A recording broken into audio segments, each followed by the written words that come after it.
반갑습니다. 우선 이렇게 50주년 맞이하게 돼서 숙명의 또 아동복지 전 가족과 함께 축하의 인사를 상호 드립니다. 그리고 이제 이걸 준비하기 위해서 여러분들이 애를 많이 쓰시는데 감사의 말씀을 드립니다. 감회가 뭐 엄청 감개무량이란 말이 있는데 감회가 무량입니다.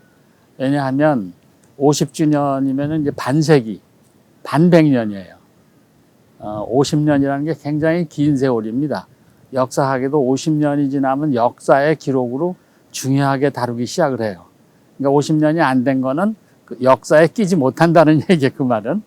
그래서 이제 50년 전이니까 1971년에 아동복지학과가 개설을 하도록 교육부로부터, 옛날 문교부로부터 인가를 받았어요. 그리고 1972년에 학생을 선발을 해서 1회 졸업생이라고 하는 분들이 1972년에 신입생으로 들어왔죠.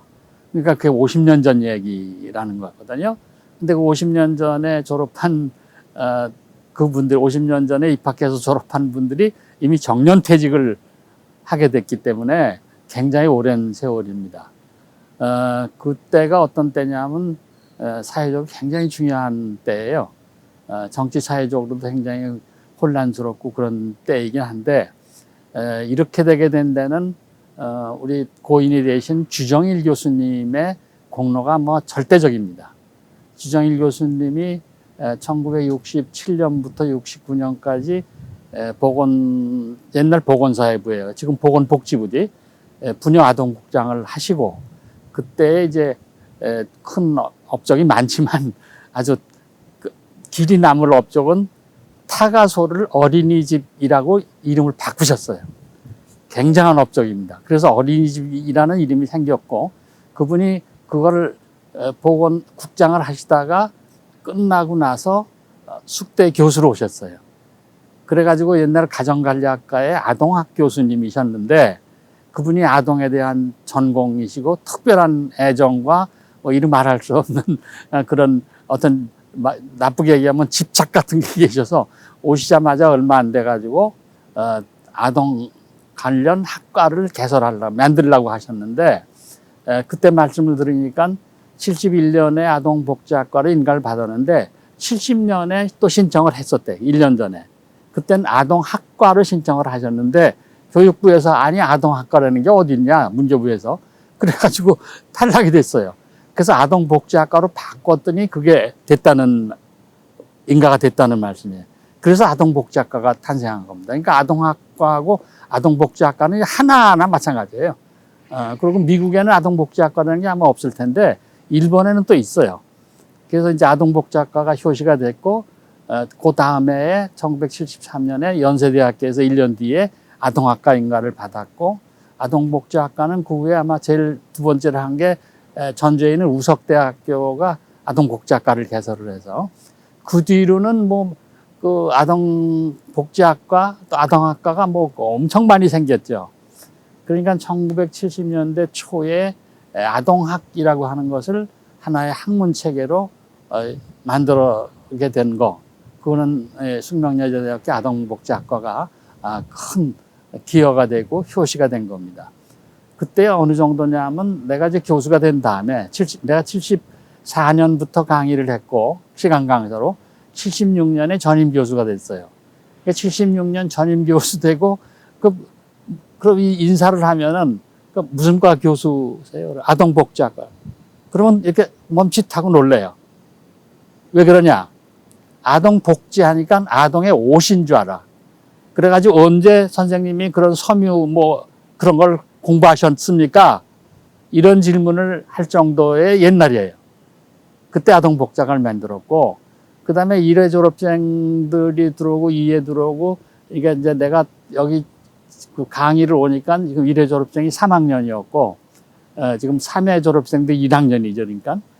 그렇게 돼가지고, 강의를 하고 공부를 하는데, 학생들도 이걸 몰라요. 아동복지라는 게 뭔지에 대한 완전한 개념이 없어. 그래가지고 지금도 기억이 생생한데, 내가 전임 교수가 돼서 연구실에 앉았으면 학생들이 와가지고 이 다음에 졸업하면 우리 뭐 해요? 우리 뭐 해요? 그런 질문들을 엄청 많이 받았어요. 같이 여러 가지 얘기를 그냥 했는데 뾰족한 수는 없었고, 그때 이제 고작 한다는 게 어린이집 가는 거였어요. 주정일 선생님이 오셔서 어린이집 협회하고, 그러니까 타가소협회죠, 옛날. 어린이집 협회하고 같이 저걸 해서 어린이집 교사 교육을 하고, 또 이제 어린이집 교사로 가야 되는데, 졸업생이. 거길 너무 열악하니까 갈 수가 없어요. 그러니까 그것도 길이 아니고, 그 다음에 복지가 붙었지만 복지 쪽으로 갈 만한 길도 없었고, 그래가지고 이제 그 질문을 하고, 그 다음에 더 어려웠던 게 이제 사회인가부터 해서 졸업정원제, 입학정원제가 됐어요. 그래서 가정대학에 뭐 160명, 뭐 200명 들어오면은 2학년 올라갈 때 학과를 선택하게 돼 있어. 그러니까 학과 경쟁이 엄청나죠. 아동복지학과 정원이 30명이었는데 첫 해 보니까 15인 게 16명이었어. 그래서 주정일 선생님이 저보고 이제 선생님이 강의를 해가지고 학생들을 많이 오도록 하세요. 그 열강을 했지. 아동학입니다. 각 학과마다 하나씩 대표 과목을 내놓고, 그래가지고 강의를 해도 학생 내가 많이 모은 게 대여섯 명 뽑아가지고 20몇 명. 그 입학정원제에 있는 동안에는 정원을 다 못 채웠어요. 그렇게 어려운 때였고, 아동복지가 참 묘한 데가 돼서 내가 그때 이야기를 봐. 앞으로 20, 30년 지나면 노인복지학과 또 생긴다. 뭐 그런 얘기까지 할 정도로 옛날인데, 지금까지 한 50년 지나면서 우리가 장족의 발전을 해서 아동학 또는 아동복지 분야의 이론적, 학문적 또는 실천적, 현실적인 또 제도적, 정책적 이런 기여를 우리 학과가 엄청나게 크게 했기 때문에 내가 지금 50년 지난 다음에 여기서 이 얘기를 하리라고는 기대 못했어요. 뭐 죽을 거다 생각을 했던 것 같아. 그런데 사실 50년 지난 다음에 여기서 이 얘기를 내가 할 수 있다는 게 참 고맙고 영광스럽고 감회가 깊습니다. 그러니까 이제 우리 학과가 이걸 시작을 그때 안 했어도 누가 하긴 했겠지만 그 뒤에 했겠죠. 그러나 우리가 처음 함으로 인해서 대한민국의 아동학이라고 하는 학문 체계가 만들어지고 아동에 대한 관심이 다른 거하고 독립적으로 바뀌었는데, 제일 중요한 변화가 뭔가 하면은 그전에는 그 소셜워크를 사회사업이라고 번역을 했어요. 그래서 사회복지학과가 아니라 사회사업학과였고, 그 아동의 경우는 대상이 혜택받지 못하는 대상, 전쟁고아, 50년대 생긴 전쟁고아, 그 다음에 엄청나게 많은 갖다 버리는 아이들, 기아, 미아, 이런 아이들을 대상으로 해서 아동복지라는 게 만들어졌기 때문에 그건 특수한 혜택받지 못한 대상만을 하는 게 아동복지였어요. 그런데 우리 학과가 생김으로 인해서 차츰차츰 아까 어린이집 얘기도 했지만 보편적 아동복지, 보편적 복지로 전환시키는데 아주 결정적인 기여를 한 겁니다.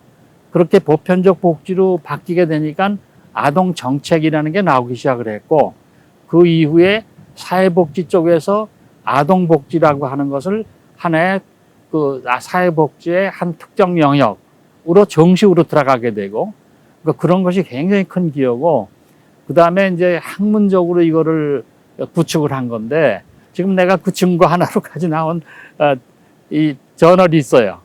이게 아동연구소, 주정일 선생님이 아동복지학과 만들면서 바로 아동연구소를 만드셨어요. 그래가지고 이게 1976년 12월에 나왔는데 내가 76년 3월에 전임 교수가 됐거든요. 1년 동안 해서 이거를 만들어서 처음으로 아동학에 관한 학술지가 처음 나온 겁니다. 그 다음에 이제 아동학회가 1979년에 발족을 하고 아마 1980년인가가 아동학회지 1호가 나왔을 거예요. 그러니까 그거보다 3, 4년 전에 이미 주정일 선생님의 기여가 크지만 나는 연구는 열심히 했어요. 그렇게 해서 이 아동학의 학문적 체계가 만들어졌다. 지금도 아동연구소가 큰 일과 역할을 하고 있잖아요. 이런 학문적 기여, 그다음에 아까 얘기했던 바와 같은 그 아동의 보편적 복지로의 정책적인 변화를 가져오게 만들고, 그 다음에 이게 장족의 발전을 하게 되니까 아동복지 영역이 보편적 복지 수준이 아니라 이 메뉴가 굉장히 넓어지죠. 그래서 아동 복지라는 이름뿐 아니라 이게 이제 보육이라든지 또는 아동 상담이라든지 이런 쪽으로까지 널리 크게 만들게 한 거에 아주 결정적인 기여를 한 걸로 자부를 합니다. 그 다음에 여러분들의 많은 수의 졸업생들이 전문 분야에 나가서 학교 학문적으로는 뭐 많은 교수들이 나왔고, 그 다음에 여러 기관에 전문가로서 또는 장으로서 일을 하고, 그 다음에 관련된 분야에서 많은 아동과 관련된 분야가 많이 생겼잖아요. 그렇게 해서 이제 들어가서 일을 하게 되는 그런 큰 기여 업적을 하고, 근래에 발달된 건 여러분들이 더 잘 아시니까 내가 얘기할 필요가 없고, 나는 그저 대개 한 1980년대 뭐 90년대 정도의 것만 얘기를 하도록 하겠습니다. 사실 나는요, 내가 이제 교육심리학을 전공했는데, 내 모교의 동문들이라든지 또 내 선배, 스승되는 많은 분들이 내가 이제 아동복지학과 교수라고 그러니까 막 말해, 야, 너 이제 교육학과로 와. 딴 데 가서 외도하고 있냐. 그런 말까지 많이 들었어요. 실제로 그 안에 다른 대학에서 많이 이게 또 오라고 그러는 프로포즈도 받긴 했어요. 그래도 내가 절대로 안 갔지.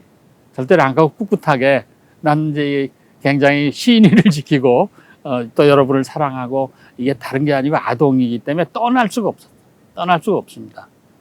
그래서 지금 내가 33년 동안 전임 교수 있었고 강사 2년을 했고, 퇴직한 뒤는 명예교수로 지금 12년인가 아마 지났을 텐데, 그러니까 40여 년 동안을 아동과 함께 살아온 겁니다. 그렇게 살아오면서 교수로서 또는 학자로서 큰 보람을 느끼는데, 그 보람은 이게 우리가 노벨상 받는 것도 아니고 뭐 당첨되는 것도 아니고 뭐 이런 벼랑 안에 극적인 무슨 보람이나 뭐 이런 거는 사실 찾기 어려워요. 우리는 그야말로 절차 탁막, 꾸준히 학문적인 인격적인 수양을 통해서 얻어지는 기쁨, 그걸 우리가 누리는 겁니다. 그래서 그걸 내가는 두 가지로 나눠서 얘기를 하고 싶은데, 하나는 나의 제자들입니다. 그러니까 내가 선생이기 때문에 제자가 제일 첫째예요. 그 제자들이 가져다 주는 보람이 제일 첫째입니다. 어떤 보람을 갖다 주느냐? 여러분이 잘 알고 있다시피 제자가 스승보다 더 나으면은 그 스승의 기쁨은 더 이상 나올 수가 없어요. 그렇죠? 그래서 여러분들이 제자들이 정말로 공부하는 도중에든 또 뭐 대학원 교육 같은 거 특히 더 그런데, 나보다 더 어떤 나은 생각, 더 좋은 생각을, 아이디어를 내놓을 때 나는 굉장히 속으로 기뻐요. 그럼 이제 얼굴 빛이 달라지고 칭찬을 하게 되고, 그 다음에 그거를 뭐 학회지에 실린다든지 또는 뭘로 출판한다든지, 우리 그거밖에 없잖아요. 그러면 그냥 그 기쁨이 대단히 큰 겁니다. 그러니까 내가 한 것보다 내 제자들이 할 때 더 큰 기쁨, 더 큰 보람을 느꼈다고 하는 게 내한테 아주 중요하게 남아 있어요. 그래서 내 연구보다 학생들의 연구에 내가 더 몰입하게 되고, 그렇게 해가지고 많은 연구들을 우리가 한 게 제일 큰 보람일 거예요. 그 다음에 이제 두 번째 나눠서 얘기할 수 있는 거는, 그것도 이제 다 학문적인 얘기지만 학회 활동이 있어요. 학회 활동의 증거는 교수나 학생들이나 학회지에 논문을 게재하는 겁니다. 그래서 뭐 나는 당연히 논문을 게재해야 되죠. 그래서 필요하니까 뭐 하기도 하고, 하여튼 뭐 좋은 거니까 하기도 하는데, 그보다 더 좋은 거는 학생이 또는 어떤 경우는 내 이름하고 같이 해서 좋은 논문을 게재했을 때 굉장히 큰 보람을 느낍니다. 근데 그 학회라고 하는 것이 이제 학술 활동의 중심인데, 학회가 대단히 중요해. 나는 내 의지와 상관없이 여러 학회에 인연을 맺게 됐어요. 그래서 여러 학회에 회장을 했어요. 근데 회장을 무슨 정치 활동 하듯이 내가 나가서 선거운동하지 된 경우가 없어요. 내가 만든 학회 몇 개 말고 나머지는 다 추대된 겁니다. 이런 상담심리학회, 발달심리학회, 아동학회, 뭐 인간발달학회, 뭐 등등. 나머지 몇 개 학회는 내가 직접 만들었기 때문에 그런 얘기를 못하지만, 그런 학회들은 내가 만든 게 아니에요.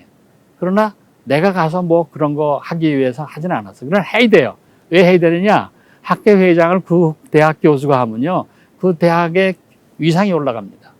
그리고 제자들의 길이 넓어지고 학생들도 자부심을 갖게 되기 때문에 굉장히 중요한 거예요.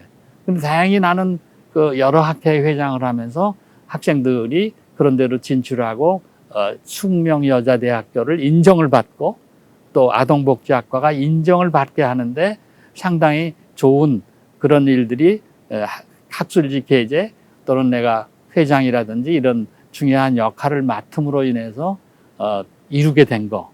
뭐 다른 게 없거든요. 교수로 일생을 보낸다는 게 별게 없어요. 그런 일이에요. 뭐 근자에는 교수를 통해서 지난 다음에 다른 뭐 정치라든 딴 데 나가서 크게 되는 게 보람이라고 얘기할지 모르지만 뭐 그거는 정도는 아닌 것 같고 끝까지 학술적인 또는 제자들을 위한 제자와 함께하는 그런 연구 학술 활동한 거를 큰 보람을 느끼고 그 보람은 그렇게 쉽게 반짝반짝 빛나진 않아요. 그러나 아주 은연중에 하늘의 많은 별들처럼 그렇게 은은하게 빛을 내고 보람을 느끼게 주는 거라고 생각합니다.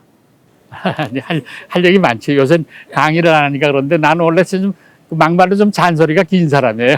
그래서 부탁이나 또는 권고나 뭐 제안하는 얘기들을 많이 하는데 이게 50주년을 맞이했으니까 50주년이라고 하는 거를 우리가 기념하고 이러는 거는 하나는 이게 회고를 하는 거예요.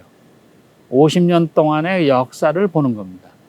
역사라고 하는 것은 뭐냐 하면은 과거와의 대화를 하는 겁니다. 왜 과거와 대화를 하는가?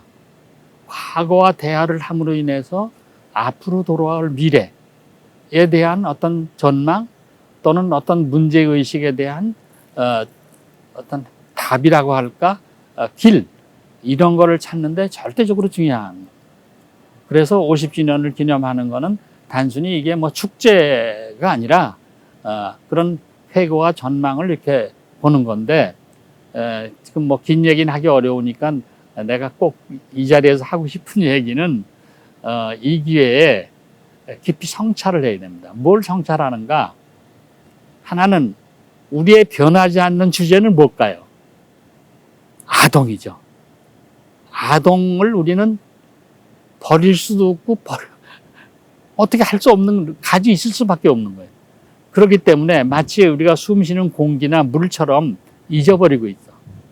그래서 아동이라고 하는 그 주제를 다시 한번 생각해야 됩니다. 아동에 대한 아동이란 과연 무엇인가? 또 아동 복지 아닙니까? 그러니까 복지란 무엇이고 아동 복지란 무엇인가? 라고 하는 거에 대한 철학적으로 얘기하면 전제론적인 그런 질문을 던지는 기회가 되어야 됩니다. 그렇게 함으로 인해서 내가 지금 하고 있는 것 또는 앞으로 해온 것, 지나간 세월에 한 것, 앞으로 할 거에 대한 어떤 아주 기본적인 그런 성찰을 할 수 있는 기회가 바로 지금이라고 생각을 합니다. 그래서 이제 뭐 다 교수님들이지만 이런 기회에 과연 아동은 무엇인가? 또 아동 복지, 우리가 아동을 도와준다고 하는 거, 케어한다고 하는 건 과연 무언가를 다시 한번 깊이 생각을 해봐야 됩니다. 여러 가지로 생각을 해서 그러면 우리의 역할은 무엇인지, 우리는 무엇을 했고 지금 하고 있고 앞으로 해야 되는가. 예컨대 아동 학대 문제 같은 게 요새 심각해요. 굉장히 아동에 대해서 많은 연구하고 뭐 정책, 제도 생기고 했지만 아동 학대 문제는 해결이 안 됐거나 아니면 더 악화되는 것 같은 그런 연도 없잖아 있어요. 그러니까 다시 한번 전부 생각을 해야 돼. 특히 부모의 입장에서 생각을 해야 될 게 있고 가르치는 선생님의 입장에서 해야 될 게 있고 사회인으로서 또는 국가로서 해야 될 일들이 많습니다. 그러니까 그거 걱정하는 게 누가 하냐? 학자들이 하는 수밖에 없어요. 학자들은 학생들과 같이 그걸 다뤄야 됩니다. 그리고 이미 세대 차리는 게 굉장히 중요하기 때문에 같이 이야기를 나눠야 돼요. 전부 달라요. 그런 성찰의 기회가 되도록 노력을 해줬으면 나로선 아주 고맙게 여기겠다. 그 말씀을 드립니다. 이 배지요. 이 배지는 내 기억에 지금 내가 교직에서 25년 있을 때 교육부 장관 표창을 받았어요. 그래서 한국교육청년합회죠. 교총에서 선생님들 중에 아마 몇 분을 여가해서 이 금이에요, 이게. 그래도 이래서 이 배지를 달아줬는데 나로서는 참 영광스러운 거죠. 거의 일생을 이제 그때 25년 지난 다음에가 아마 거의 2000년 다 됐을 텐데 그때 이걸 받아가지고 그 후부터는 내가 정장을 할 때는 이 배지를 이렇게 달고 나오는 겁니다. 그래서 나로서는 깊은 의미가 있기 때문에 이 배지를 달고 나왔어요. 나도 이걸 달고 나로 스스로 나도 자성하는 그런 하나의 징표입니다.